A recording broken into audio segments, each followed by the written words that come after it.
Hey guys, it's LO Rebun or Rebun here. And today we're going to be tackling a requested video that actually I had no clue was even a video that in my mind I could not think of. So thanks again for the comment. I should probably thank you with your actual name, but I can't think of it off the top of my head. I started recording kind of preemptively, and I'm sorry for that. I'll mention you in the description down below. But this video in particular is regards to the bosses of Here's a Hammerwatch. I am no expert on all of the NG scalings, and I'm sure my boss strategies aren't necessarily the best. However, please do bear with me as I will give you the advice that I find useful when I fight bosses. Um, we're going to go through all of the base bosses, or here's my supposed schedule for the video. We're going to go through all the base game bosses from the Forsaken Tower. So that would be, oh geez, I have no clue their names. The Stone Guardian question mark Warden what do I want to call them? I'm not sure. The counselors council, the Watcher, the Vampire Lord. I don't know if that's actually his name, and Thunder Snow. Afterwards, I'll go through each and every boss on higher NGs, but only the ones that'll change, explaining each and every change that each boss does. So that'll be NGs 1, 2, and 3. I believe after 3, there's no more changes in enemies. That being said, we'll get right into it with the Act 1 boss, the Stone Guardian.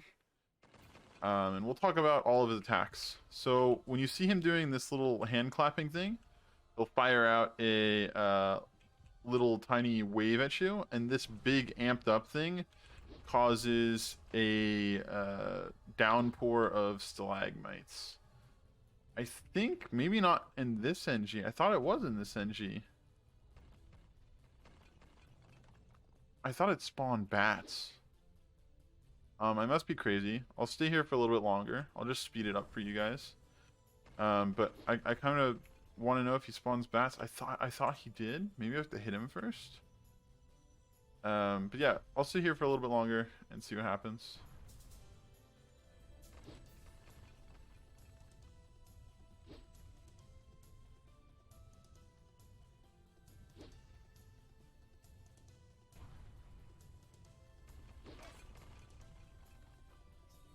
Yeah, so we're not getting any bats. That being said, I'm going to try hitting him. See if maybe it's a damage thing.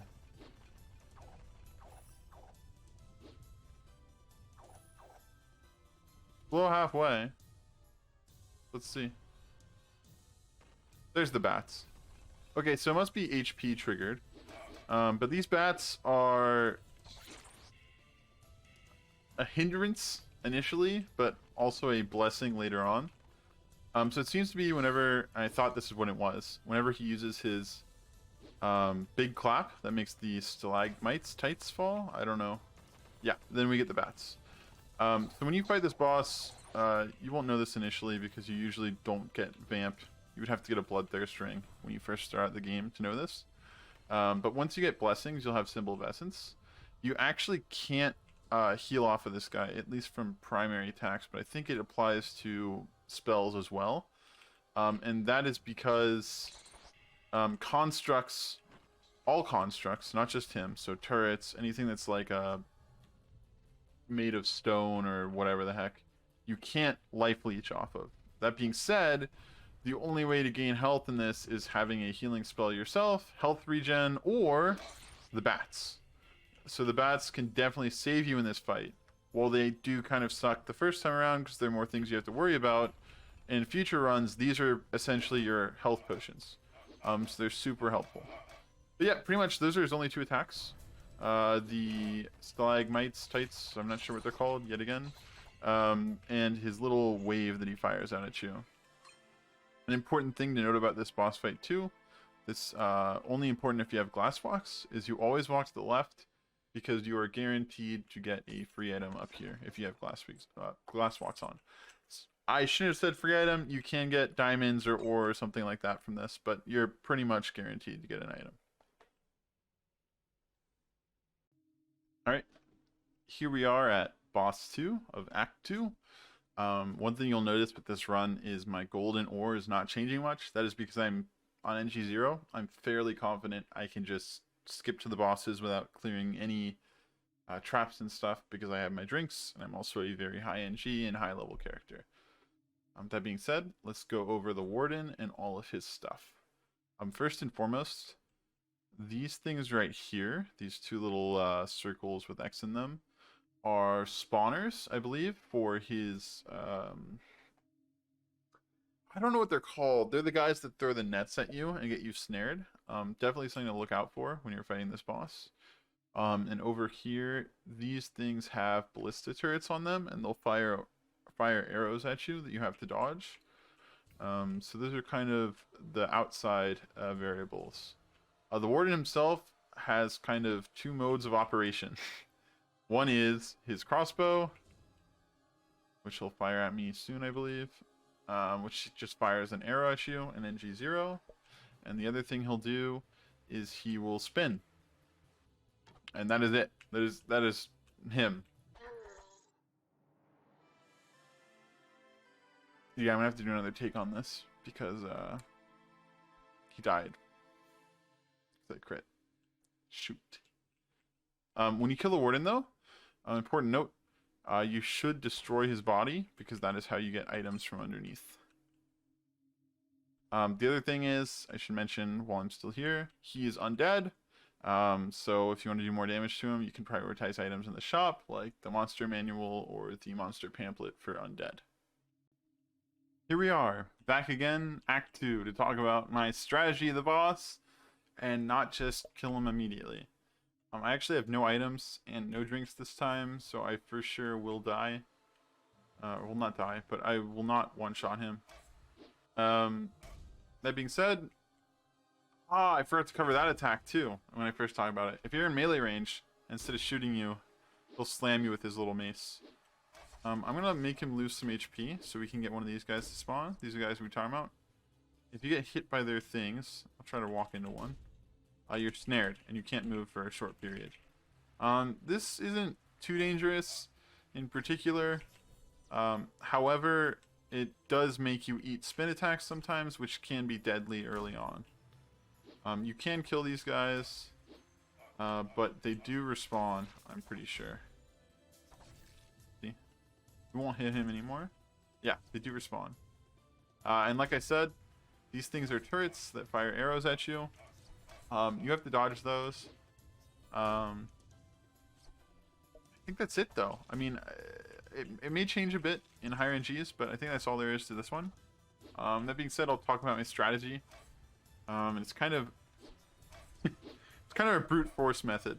I started playing this game, I think, as a warlock, and I swapped over to a paladin eventually, and then I played thief. So I've usually tended to play melee classes, and my favorite way to beat this boss is literally to dodge all this stuff when he first comes in, wait for him to do his spin attack, and then just hit him while he hits me into a wall until he dies. He in general is not a very tough boss. The first time you fight him, you probably can't do that. What I would recommend is if you're playing paladin and you can manage to get the healing skill, use that. If you're a warlock, use your passive healing and walk away to gain some health back, and then rinse and repeat until you can kill him. If you're playing thief, just evade. You know, just rely on your evade, I guess. I mean, there's not much else to say in terms of what I would say for this boss. There's no real mechanic to fighting him. I think in general, in almost all of my runs, I am able to kill him before he can touch me. If you're playing ranged, just avoid getting touched because you can afford to do that. And that's pretty much how I play this boss. He's not too hard, but the one thing I will note is if you're playing ranged or someone squishy, these net guys are your bane of your existence. So if you're having trouble with them, it may be worth killing them so you don't get snared into a spin attack or an arrow attack or something and end up dying.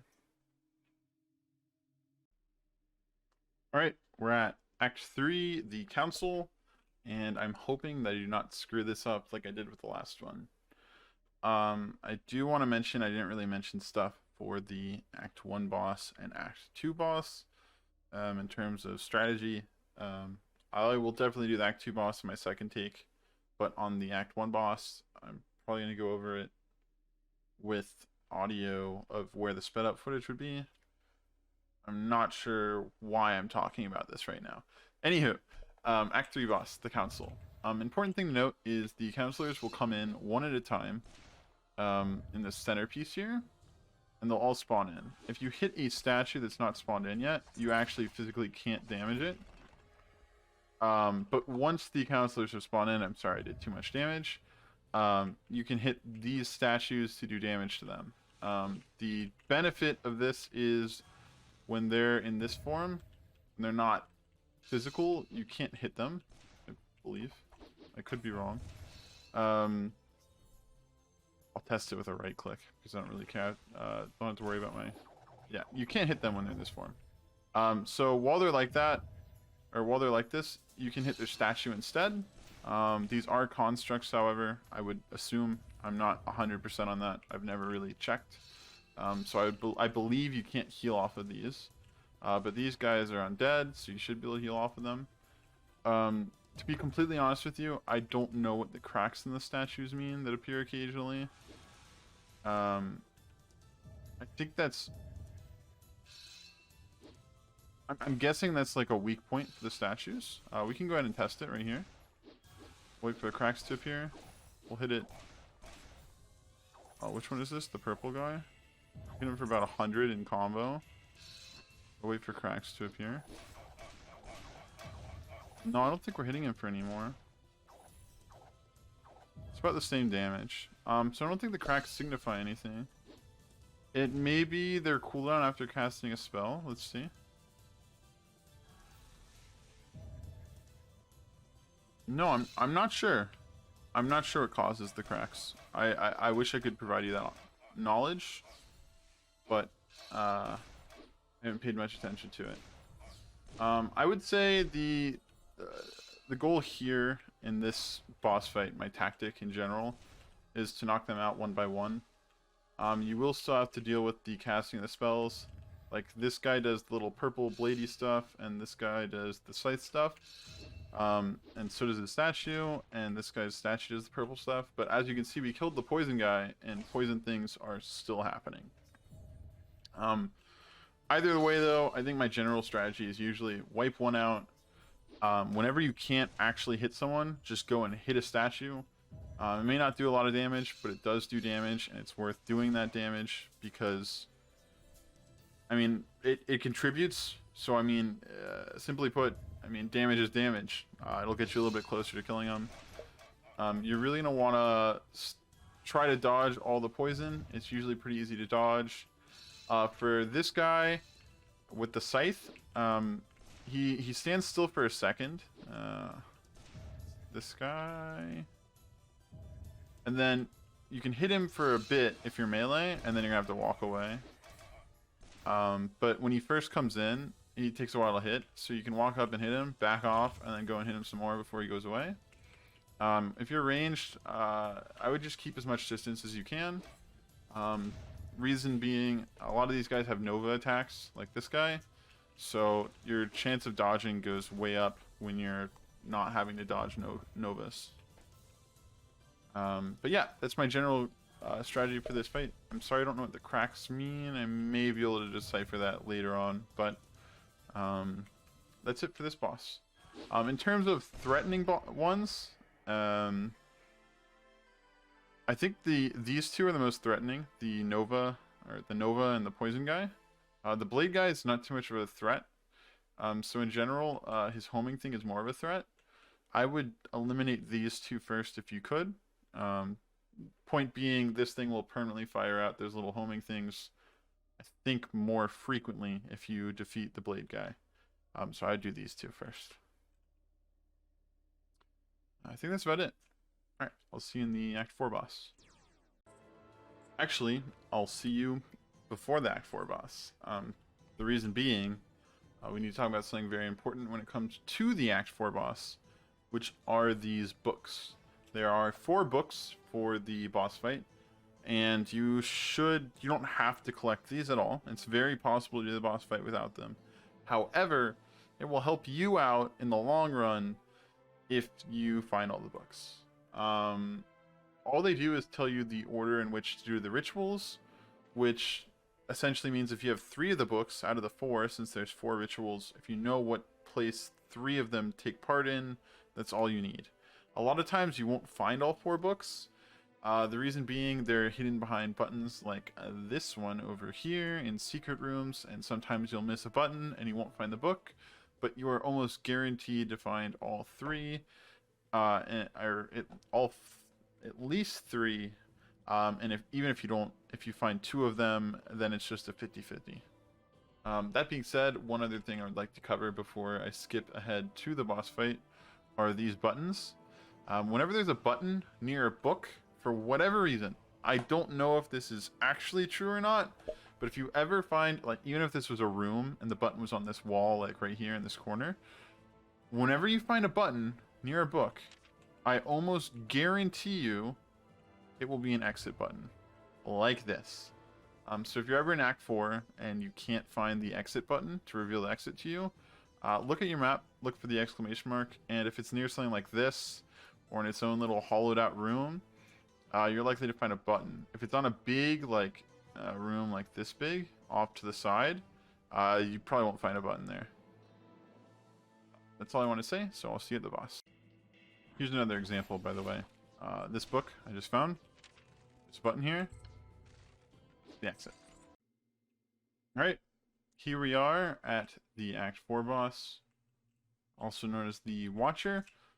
This one is, I would argue, my least favorite boss fight.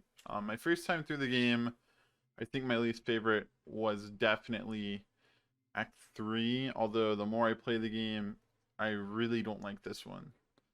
I find that, in general, if you make it to Thundersnow, you're usually strong enough to beat Thundersnow. Likewise, if you make it to the Vampire Lord, as long as you play your cards right, you're going to beat the Vampire Lord. This one you can definitely get shredded, and you know, it happens, and I think Act 3 kind of becomes less of a problem once you have the Symbol of Essence. I think it's the argument I would make as to why I don't care about it as much now. That being said, this is a relatively tough boss fight, although it may not appear to be as awful as it is. It does get a little bit harder throughout the entries, so we'll take it apart piece by piece. First things first, we've got 3 books. Like I said, I don't have 4, but that's good enough for me. You kind of need to know the color of the symbols, which will show up once you actually hit this book. But this one's yellow, this one's green. Fun fact, I used to think this was a poison cloud going up, but it's actually a green skull. This one is blue moon, and this one's a red blood drop. So as you can see up here with our books, I've got a yellow book with a 1 on it, which means this is our first one. A red book with a 2 on it, which means this is our second one. A green book with a 3 on it, which means this is our third one, which implies this is our fourth one. Once you've hit a button, you can't hit it again, so there's no way to mess this up, other than if you hit one on accident. Just because you have the books, it's not going to guarantee and only let you hit them in order. The other thing to note is I very well could have gotten a 4 here, and then like a 1 and a 3, and then I would know which one the second one is, but it doesn't necessarily, it's not always the first, second, and third that you'll get. That being said, when you press F or your use key on the book here, it'll spawn in the Watcher. The Watcher is a giant eye that's about this big, and he's got a few attacks to him, so we'll talk about each of them in the base game. Alright, so the first thing he has are these spinning orbs. What these will do is they'll adjust their radius of spinning according to, if you're playing in multiplayer, according to, I think it's probably the closest player. No, actually, I think they spawn at different radiuses according to... so like if you had two people, one of these would go after one player and one would go after another. I may be misquoting that. I'm not sure off the top of my head. I haven't played multiplayer in a little bit, so I don't really recall. But these guys will ignite you, dealing fire damage, and I think they also do some contact damage, but I could be wrong. Looks like they do, though. The other thing he'll do is he'll open up his eye and fire out these spikes at you. There's a rapid fire spike attack, and I guess we'll see if that's in this NG or higher NGs. But I believe it's probably in higher NGs because it's a little too spooky for a lower NG. And by the way, these low damage numbers are because of my armor and resistances being very high, not because he's a weak boss. That being said, we'll clear... Oh, and the spin thing, I didn't cover it. This thing just basically speeds up the rate at which these little orbs traverse. And then these guys just do damage. They're like little traps. So when you step on them, if you stay in them, they'll damage you. So he's essentially just setting up traps. Alright, we'll clear this stage. Oh, one more fun fact. If I were to crit for 6,000, as you probably saw, when he's about to leave, you hit for exclamation mark damage, which actually does no damage to him. But if you hit him for like 6,000, somewhere in this range, it'll actually do the 6,000 damage to him, and you can effectively make this boss less stages long. That being said, that may happen here, so if it does, I'm sorry. I'll try not... Maybe I just kill him with my right click since it doesn't do a lot of damage. Anywho, we know we want to hit the yellow one, and as you can see, they flash colors. So we're going to hit the yellow one.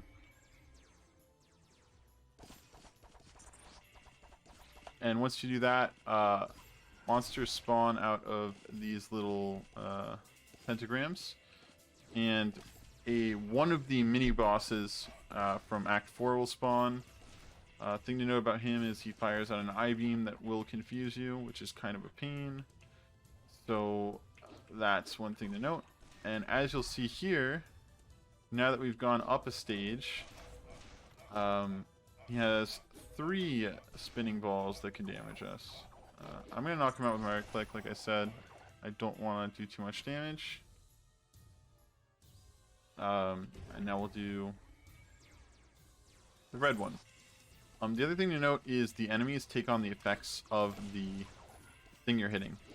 So this is like the little red banner. Honestly, I don't know what that does. I assume it adds attack or movement speed or something to the enemies. But that's what that does for this one. This one causes those little sections to heat up and do damage to you. Yeah, so now he's got 4 of these things. He's still not doing the machine gun attack, so I'm going to go ahead and say that's a higher NG attack. But we'll see if it happens in a little bit. Here we go. Alright, do green. This one causes poison enemies to spawn. They drop little poison areas. There's our little mini boss guy.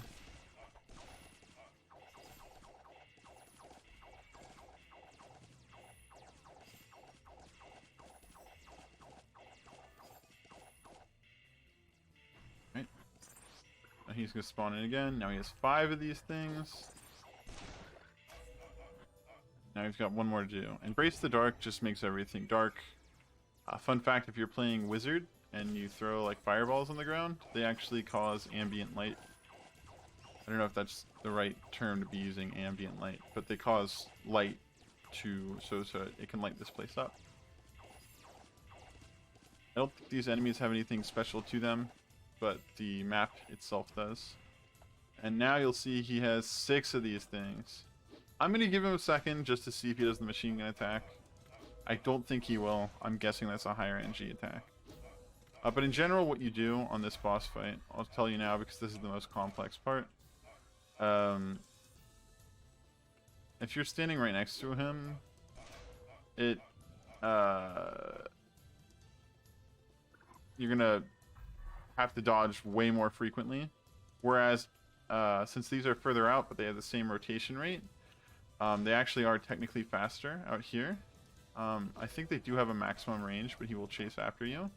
So my general strategy is you're going to want to be far away and then slip in to his range, and then they have to close in on you, and while they're closing in, you can slip on back out. That's usually how I play it if I'm playing super safe. What I'll do at higher NGs, if I know I can kill him fast, is I'll go out really far to make the orbs go out so I don't have to worry about them. And then I'll close the distance with like a grapple. And then I'll hit him and hopefully finish the stage off before the orbs come back in. I talked a lot for that boss fight. I'm sorry. There's a lot going on, and I kind of wanted to cover it all. I'm sorry if it was a bit redundant. But yeah, it's everything there is to that boss fight. If you're playing a ranger and you've got a melee friend, you can always make your melee friend sit over here and sorry, ranger, I meant a ranged person.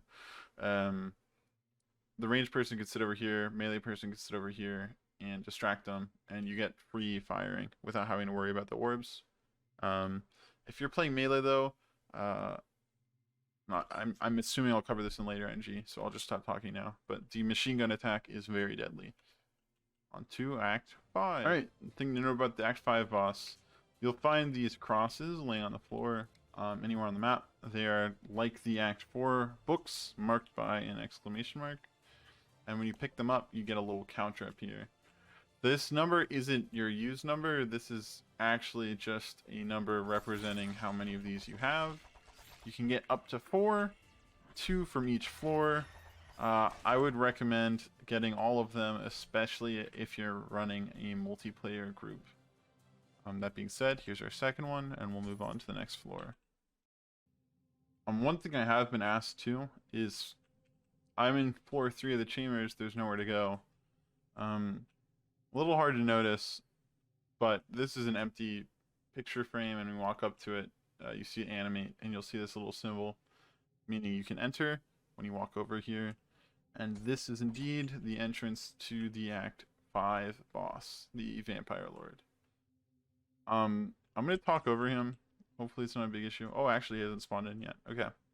So, there's a few parts to this boss. There's 2 coffins up at the very top that we can't see yet. In which... Actually, I don't know if they do that. It's so funny, I play high NGs so much that I'm not sure what's in NG0 and what's in normal. Actually, I think this is one of the people.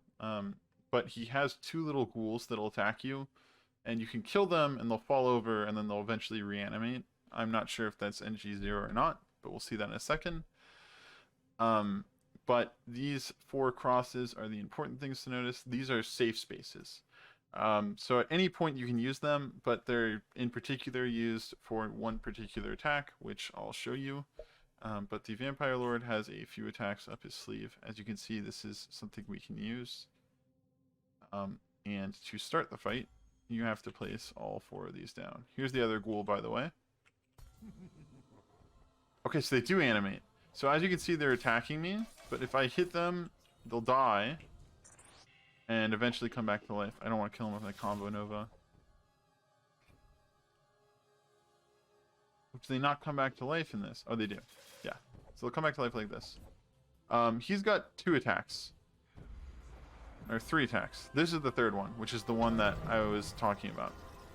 Whenever he uses this, he'll heal, and he takes reduced damage. And he does a ton of damage. So what you're going to want to do whenever he pops that is you're going to want to head on over to one of these crosses, and you're going to hit it for that ability.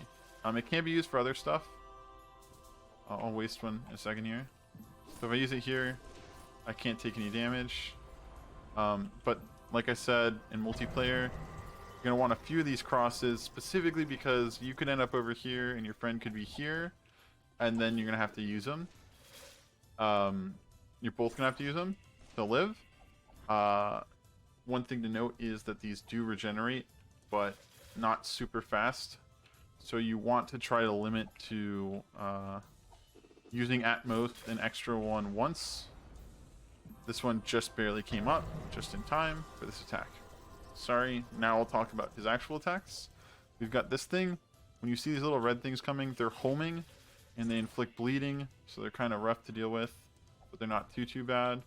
Immediately after doing that, he'll do this and fire out a half circle nova of these swords. Not something really to worry about unless you are indeed melee and you stand right in front of him. You can very easily eat every single one of those swords, and it will 100 to 0 you almost every time. So those are his 3 attacks. There's not much else to this boss fight. Just don't die. And that's that. The next boss fight we'll be talking about is the last one in the Forsaken Tower, Thunder Snow. So I'll see you there. Alright. We're about to face Thunder Snow. So we'll talk about a few things here. Some of this is knowledge that I will claim that is also not for sure. I've never noticed that, but that's a Frozen Thief. I don't know if it's always your character or not. Oh no, it's everyone. So here's the priest, wizard, sorcerer, I think. Once you get close enough, he'll actually start attacking you. But even beforehand, you'll get these little lightning strikes. These ice things, I don't think you can hit, but he can hit and break them. You can use them for cover against his breath attack, which is probably the most deadly part of Thunder Snow. But we'll go over each and every single part of this as we're doing it. I'm hoping I don't die, but I may eat a frost attack, frost breath attack, just to show you guys how deadly it can be. That being said, when you walk up a bit, we'll see Thunder Snow here, and once you get close enough, he wakes up. The first thing he'll do is this. He fires out these 3 little projectiles of ice, and these little ice guardian guys will spawn. And as you can see, the terrain kind of changes. This thing slows you. This little ice thing, it follows you and slows you. Sucks. These ice guys will throw projectiles at you and stuff like that. But these little ice things can be used to block projectiles because they take the damage for you. But eventually they do break, so that is something to note.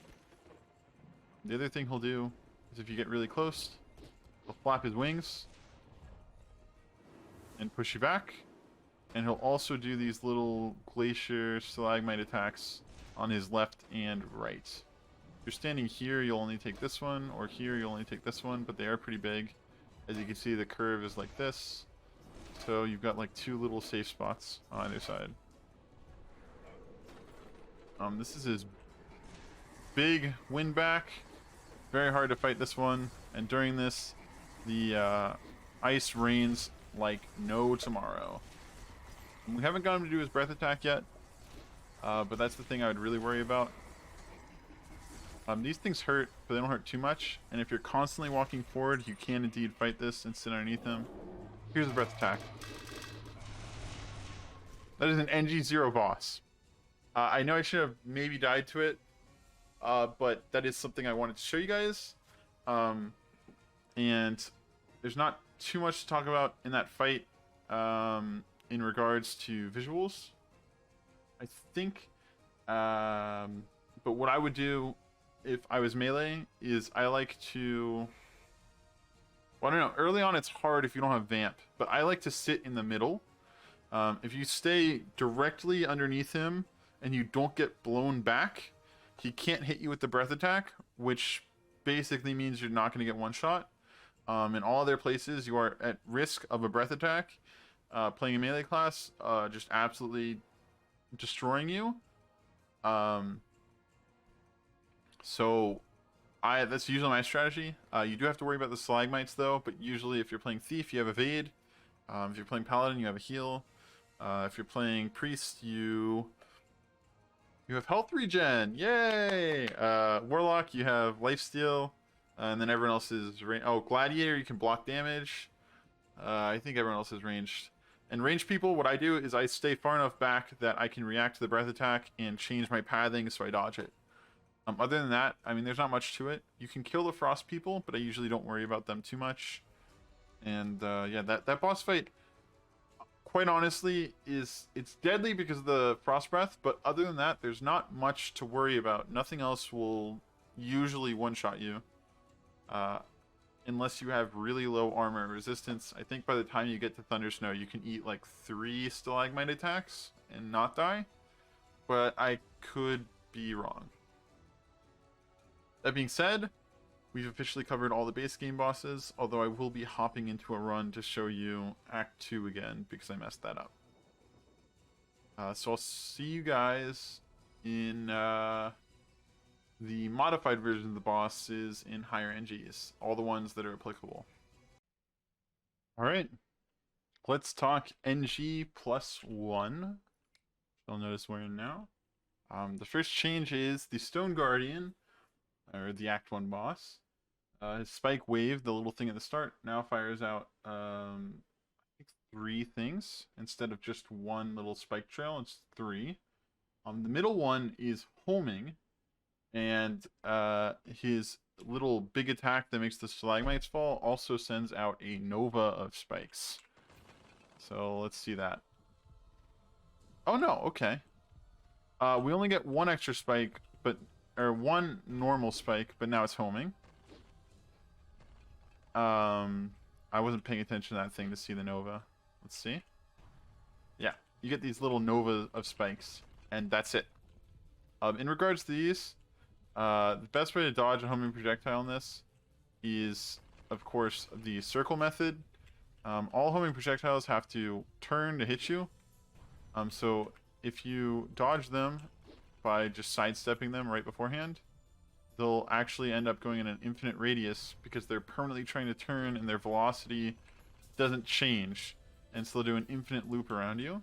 So with these, you can just sidestep them and not get hit by them. Or you can continue to walk along and you'll be fine. Just keep moving.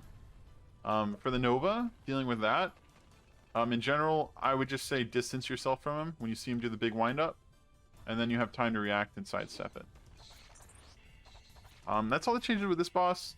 It's a lot harder than the first time you play against him.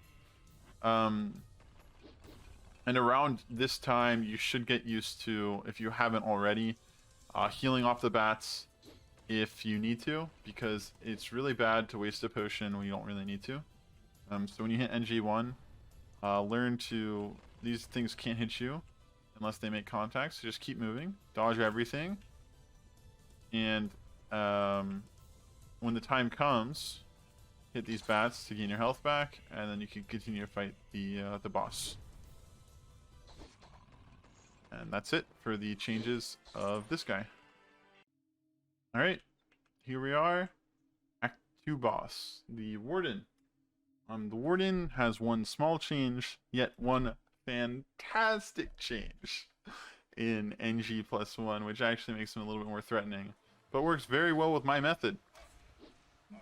As you can see here, Mr. Warden likes to throw bombs as he spins now.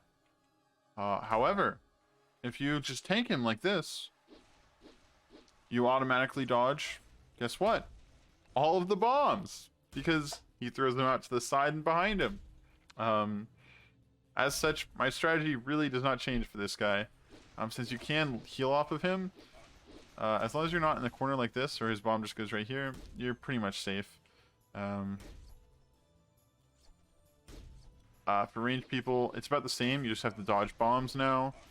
And yeah, I mean, generally this guy, I think, is probably the easiest of all the bosses, quite honestly. And we got a phoenix feather from him. Nice. Alright, on to the next one. We're actually in the Act 3 portal right now because the Watcher is the next boss for the change, and the Act 3 bosses do not change on NG +1. So, here we go.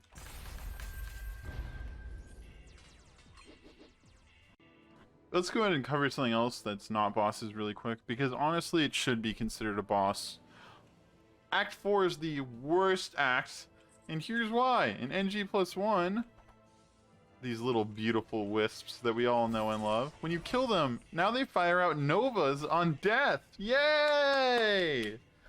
Sorry, I just wanted to complain. I know it's not a boss, but it's a boss to me, okay? Yeah, so I really screwed up, and I only got 2 books this time. but we'll go through this real fast. What happens with the Watcher in NG+1 is he gains the attributes of the rituals that have been popped. So like this one, the attribute of this one is that it's dark. So from now on, since it was our first one, it will always be dark.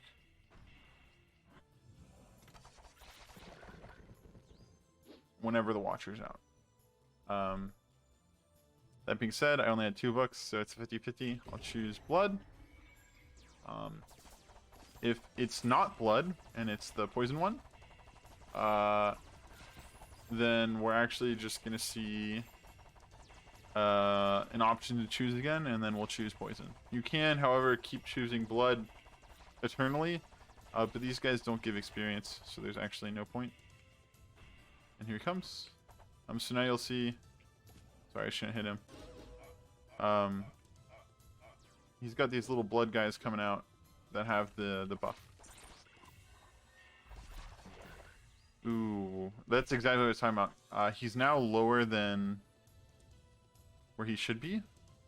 I actually may be able to kill him on my next thing, if all goes well, but we'll see.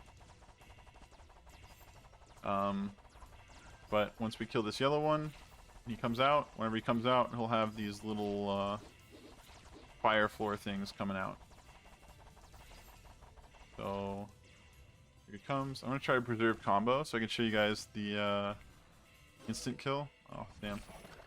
Oh, I didn't get it. And once you have all 4 elements, I'll let him live for a second on this next one. He'll have everything active whenever he's out. So you get these little blood guys spawning, poison guys spawning. The room will be dark, and the little sections of the room will turn into really hot stone that you can't touch. So there's our poison guy. Oh, does the poison cancel out the blood? Interesting. I didn't know that. We should be getting the sun-swept floors. Oh! Okay, I don't know how I didn't notice this till now. Sorry, I lied to you. It's not permanent. It's, each stage of him will still have that bonus. So now that we just did the poison, now we have the poison enemies. When we just did the dark room, we just had the dark room. When we just did the blood one, we had just the blood effect. Okay. Sorry, so the ritual that you just did transfers over to the boss for Act 4. Sorry for that slip of existence right there. And unfortunately for us, the Vampire Lord does not get any different in NG1. So I will go ahead and just skip to Thunder Snow. So I'll see you guys in a second. Alright, so we're at Thunder Snow. And his change is small, but definitely there. I guess I don't know the gender of the dragon. His slash her change slash its change. Okay, I'm confusion. Online, it says that Thunder Snow fires an extra 2x icicles at the player. I'm wondering... I was assuming that was this, but that was 3 before. The wiki may be not up to date. It has been before. That being said, I don't think there's really a change. At least not one that I'm noticing.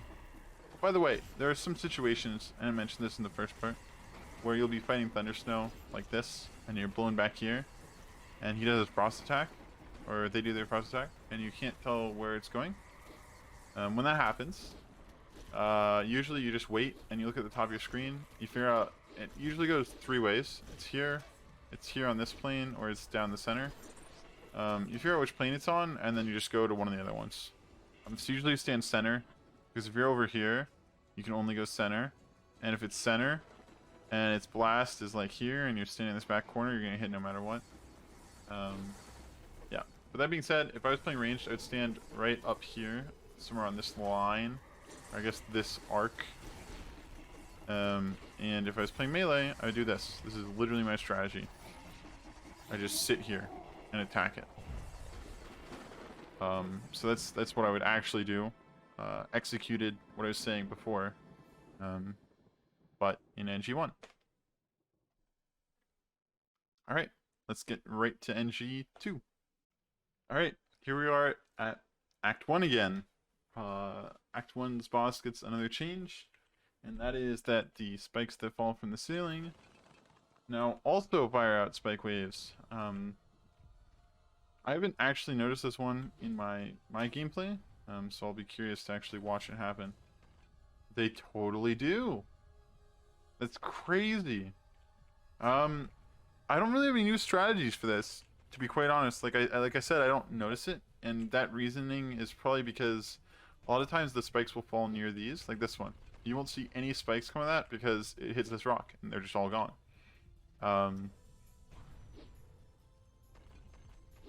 So in general, I guess this means there's more projectiles to dodge, and the fight definitely becomes harder at this point. I haven't noticed it too much, personally, but I would say in general what you're going to want to do here is stand near a rock, I guess, if you're scared about those projectiles, where you know nothing can hit you. You can also do this with the boss in general, by the way. As long as you're not directly next to him, you can't really get hit by any of his attacks. Except for if a spike falls on you in that situation, like that. Anywho, that's it for this boss's update. We'll move right on to the next one. Alright, next boss on the list. Yet again, the Warden gets an upgrade. Now he fires 3 arrows with his crossbow. So we'll see that real quick. Comes the beautiful spin attack. Yeah, this must be up the not up to date. Again, we are in NG2, and he is not firing any extra arrows. He still has the same number of bombs. I will note that that goes up in the future. But he seems to be the same. So this Wikipedia, the wiki is wrong here too. I wonder if... Yeah, I don't know. But we'll go on to the next one. We're going to go ahead and skip Act 3 again, because, yet again, the next boss is the Watcher. So, I'll see the guys there. Alright, here we are at the Watcher. Oh, fantastic. It says... The Watcher's rituals now spawn a confusion orb that follows the nearest player to it, and when contact is made, confusion and some damage is applied to the player. So this will be what I was talking about earlier, and it's that these orbs now give you confusion, which absolutely sucks. Also, that Wrath of the Thunder God is doing a lot of damage. Also, we have all 4 books this time. Yay!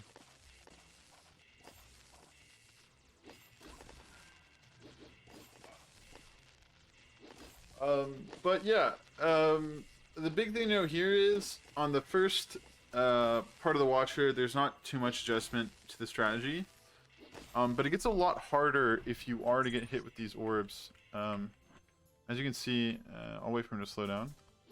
If I remain in close quarters with him, I can keep dodging these by just following them around. But once he has a ton of them, you can't really do that. It's really hard to adjust your speed constantly. So weaving in and out becomes a lot more important here than it was before. The other thing is, now supposedly these do contact damage too, which is dangerous when he does a spin attack. It makes it a lot more fearsome, so that's definitely something to watch out for. In general, I'd say here, if you haven't already, you need to adjust to make sure you're dodging those orbs.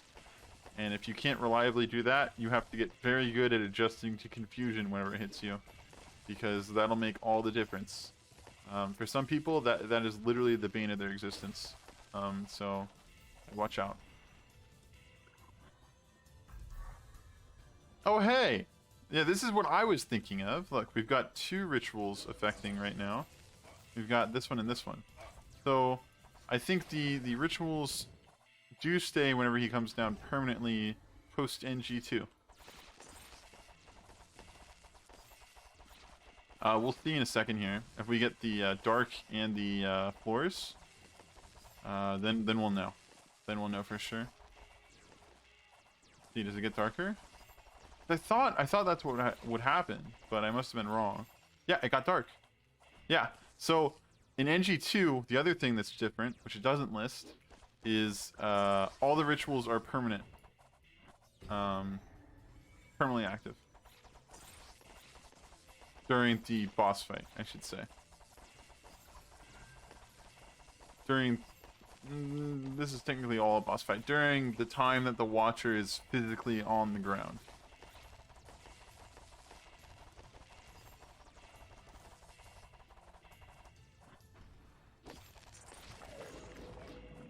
So that's that. As you can see there, I got hit a bunch of times really fast, and that's why it's dangerous. Alright, and that's then NG2. And moving forward, I'm going to be doing some talking while I do the runs to cover information that I think is necessary for this video that may or may not necessarily be credible. It's not in the wiki, and I can't really confirm it, although it is stuff that I believe I have noticed throughout my time playing this game. And I believe it to be true. I just went over Heartseeker there. Darn.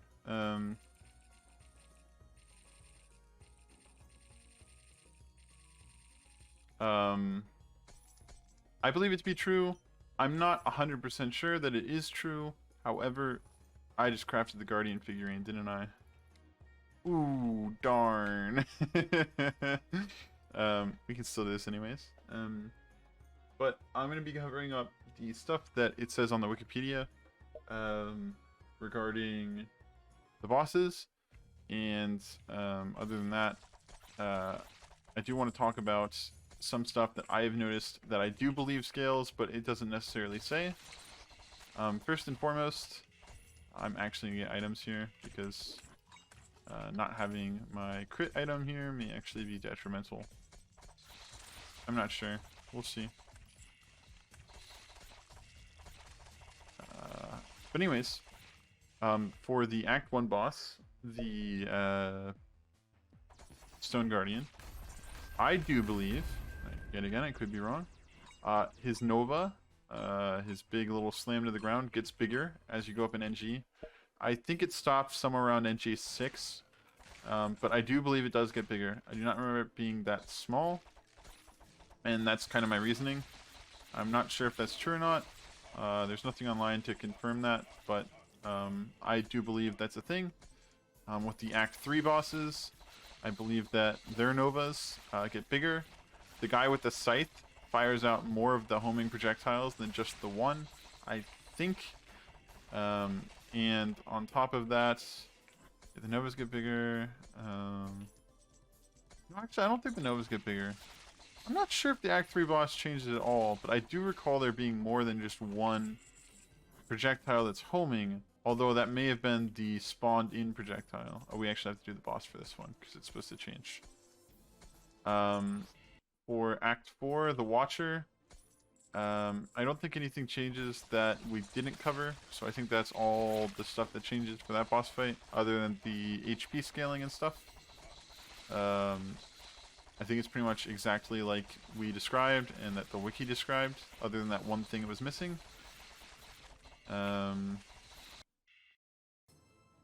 Let's see, Act 5, Vampire Boss. I don't think the Vampire Boss changes at all. I think he's the same throughout every single NG. I think Thundersnow is the same too, but there's something here that it says that we'll be testing. And I'm not sure if it's true or not, but honestly I can believe it because it explains some stuff that has happened to me.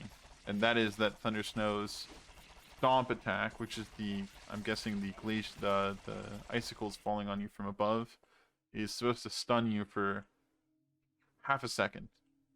And I've had occasions where I get hit by that and then I get blown into the breath attack and I die.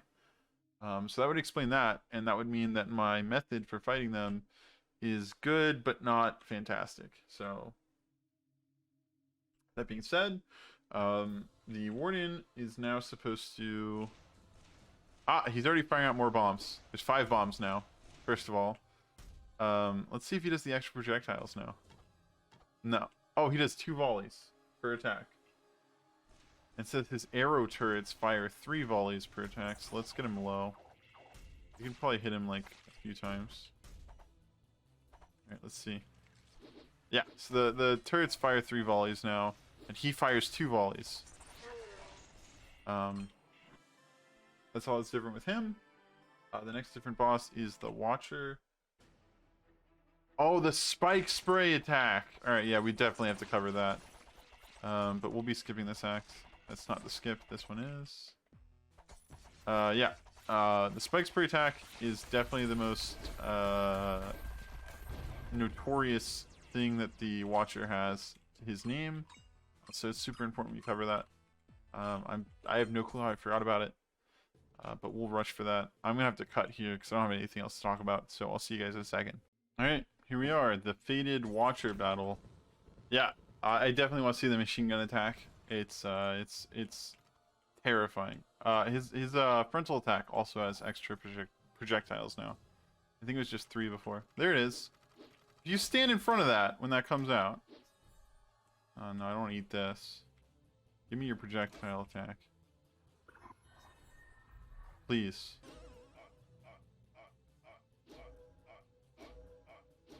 I just want to show you guys the amount of damage it can do. Hopefully he'll do it again.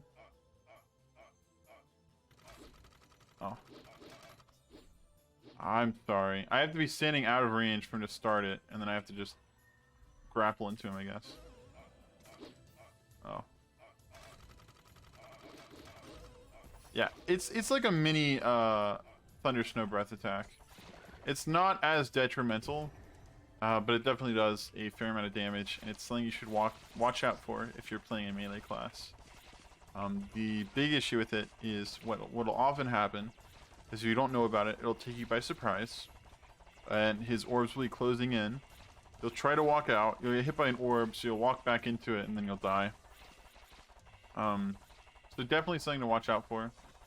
But there's nothing else that's different about this fight, so we'll go ahead and just finish it off.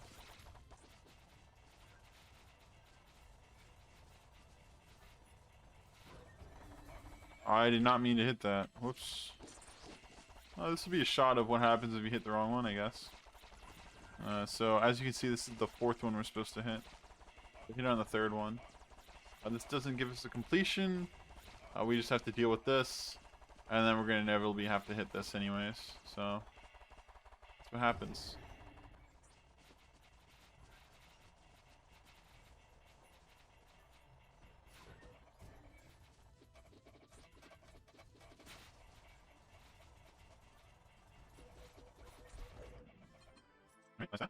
Fun fact that I just learned, if you have Lantern of Light, you know, it makes this little arc of light.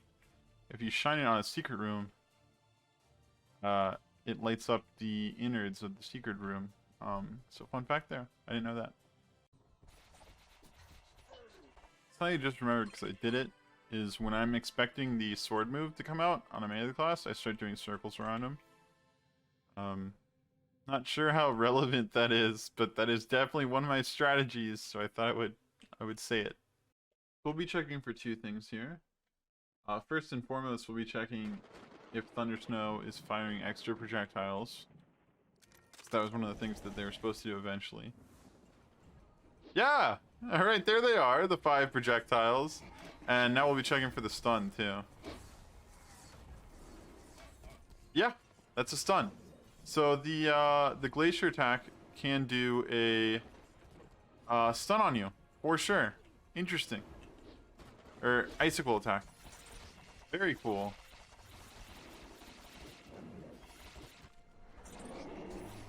Yeah, and that's the exact combo I was talking about. See how he stunned me?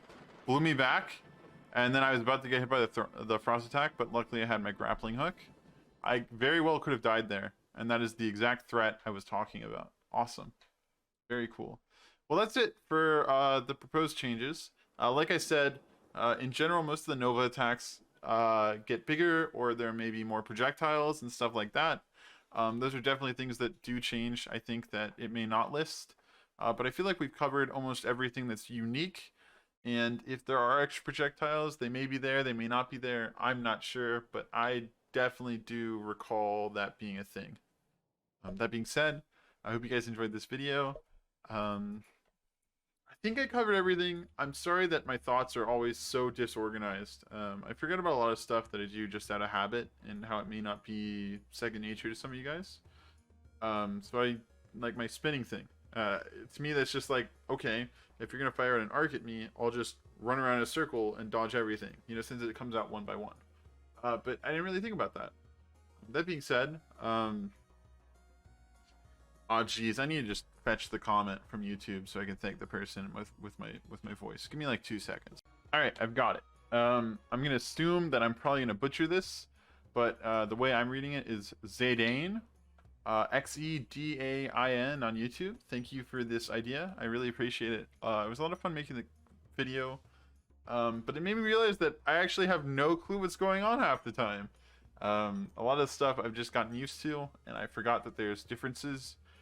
So I'm not sure if I covered everything, but like I said, for me, the main difference between what I covered and what I didn't cover was the amount of projectiles. So I do believe that is a thing that goes up, but I think we covered everything that's unique to each boss and my general thoughts and strategies on each of them.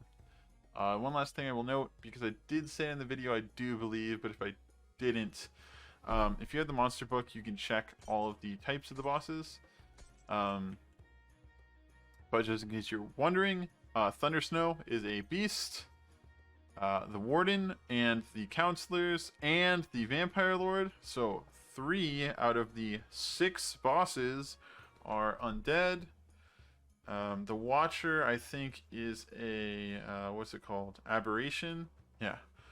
The Watcher's an aberration, and the Stone Guardian is a construct. That being said, you can try to, if you're stuck on one of these bosses, get books, monster manuals, or monster pamphlets respectively to increase your likelihood of beating them.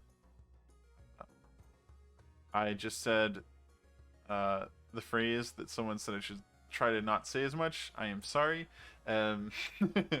Moving forward, I will try to watch myself and make sure I'm not saying that the whole time. I do have this thing where when I pick up something and I really like saying it, I say it a lot, and so it's definitely a problem I have, and I'll try to work on that. But I hope you guys enjoyed today's video. Yet again, thank you, Xedain. I'm not sure if I'm pronouncing that right, but thank you again for the video idea, and I will catch you guys in the next one. Oh, and thank you so much for watching. I really do appreciate it. And I know I'm not due to thank you guys for some milestone or something, but I've been having a lot of fun interacting with you guys in the comments this week. It's brought a lot of my days, not necessarily they were bad days, because they weren't, but it's been great. It's really, I don't know, it's really exciting seeing comments on YouTube and getting to respond to them. It's one of my favorite parts of the day. So I do really appreciate you guys, and thank you so much for, you know, I don't know, appreciating my content, taking the time to comment on it and interact with me. I mean, I really appreciate it. So I'll see you guys in the next one. Thank you so much for watching, and thank you for, I mean, being you. I hope you guys have wonderful days, and that's that. Bye.